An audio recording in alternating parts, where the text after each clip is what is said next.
Hi, guys, and welcome back to the Plot Genie. Today, we are going to talk about how to brainstorm a series that sells. Do you ever wonder how to create a book series that readers can't put down and can't stop buying even before you start writing it? A successful series doesn't just happen, it starts with brainstorming the right ideas.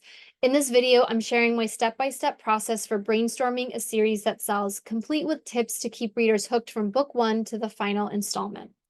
This video is for authors who want to write a marketable, binge-worthy series that resonates with readers and keeps them coming back for more. And stick around until the end for a bonus tip on how to plan spin-offs and standalones within your series world to boost sales even further. Plus, I'm going to share a resource to help you outline your series from start to finish.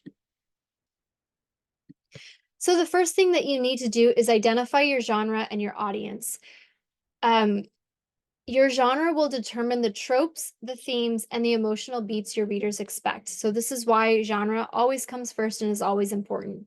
So, how do you identify it? Well, first, you have to figure out what you love to write, what you love to read, not necessarily because they overlap, but sometimes it's good to understand what you know versus what you actually want to write. Those can be the same things, sometimes they're different. But also what you're going to, need is what's trending in the market, and then what's your unique spin within this genre. For example, if you love romance, you might focus on a sports romance series or small town love stories. If you're into fantasy, consider an epic quest or a magical academy setting. Research the best-selling series in your genre based on the platforms that you want to upload your book to. If you only want to upload to KU, which is Kindle Unlimited for Amazon, go to the genre's top 100, not the complete Kindle store, but your genre-specific top 100. Pay attention to covers, tropes, and series structures. These are clues that are going to guide you during your brainstorming process. So the next step that you want to do is choose a series structure. The way your books connect is going to influence how readers engage with the stories. Are you going to do something with a standalone but with a common theme? So potentially hockey romance all on the same team, or a small town of towns are good in terms of like that's great, but if you can go even deeper than that, like a set of firemen in the firehouse, or brothers. So for example, this is also like the Bridgerton series. You could also do interconnected books. So each book has a self-contained story, but contributes to an overarching plot. An example of this could be Crescent City by Sarah J. Maas, but also cozy mysteries or anything like that, where it's like the mystery is contained in one book, but potentially you have a little bit growth every single book within your characters, or you have a subplot that runs throughout the series, like a romance. And then episodic series, I've also heard this called dynamic series. Each book is a continuation of the same character's journey, and you have to read the books in order. So an example of this is Harry Potter. Standalone series are easier to market to new readers because they don't necessarily need to be read in order, while interconnected series can create stronger loyalty. The third thing that we want to do is create and develop a strong hook. This is what makes readers pick up your series in the first place. It's the unique angle that sets your story apart. So, how do we even craft this? Well, think about what makes your story unique. What problem or challenge do your characters face? And can you summarize your hook in one intriguing sentence? So, for example, The Hunger Games is a fight to the death competition in a dystopian future, while the selection is a cross between The Bachelor and a royal competition for the crown. Your hook should be clear, compelling, and immediately make readers want to know more.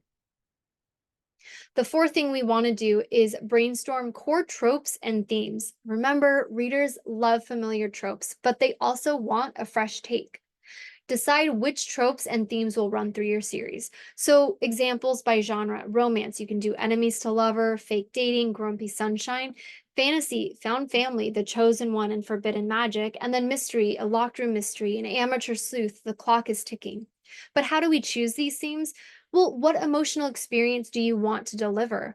And are there universal themes like love, redemption, or revenge that align with your genre? Layer your tropes with themes to create depth and keep readers invested in the emotional journey. Okay, well, now it's time to think long term. What's the overarching story or world that ties your series together? So, big picture elements to map out, obviously, the world. What's unique about your setting? And then the second thing you want is the series arc. What's the main conflict or goal that's going to span all of these books? Even if you're doing standalone, is it love is going to conquer everything? Is it you are worthy of love no matter who you are or how broken you are or how many mistakes you are? Things like that.